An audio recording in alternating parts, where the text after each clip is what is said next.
கொண்டாடுகிறோம் என்றாலே அதற்கு காரணம் நம் இந்திய தலைவர்களே அவர். முதலில் நம் இந்திய நாடு 1757ஆம் ஆண்டு ஆங்கிலேயருக்கு வசப்பட்ட அடிமையாக இருந்தது. அப்பொழுது மகாத்மா காந்தி, நேதாஜி சுபாஷ் சந்திர போஸ், கொடிக்காத்த குமார் இவர்கள் மட்டுமல்லாமல் இன்னும் போன்ற பல தலைவர்கள் நம் நாட்டு மக்களை ஊக்குவித்தனர். அவர்கள் பல போராட்டத்திலும் இணைந்து அந்த போராட்டத்தில் நாட்டுக்காக ரத்தம் சிந்தி வெற்றியும் பெற்று ஆங்கிலேயரிடம் இருந்து 1947ஆம் ஆண்டு நம் நாட்டிற்கு சுதந்திரம் வாங்கி தந்தனர். கிட்டத்தட்ட நம் நாடு 89 வருடம் ஆங்கிலேயர்களிடம் அடிமையாக இருந்தது. இது மட்டுமல்ல, நம் தலைவர்கள் நமக்கு வகித்த சுதந்திரத்தை இந்நாள் வரைக்கும் பாதுகாக்கிற நம் இந்திய ராணுவ வீரர்களும் தானே.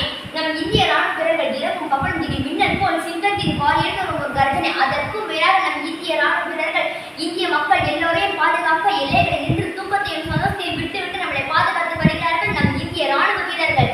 நாம் எதரும் அவர்களை ஆரவாரத்தோடு அன்பு கூறுவோம். நம் இந்திய தேசிய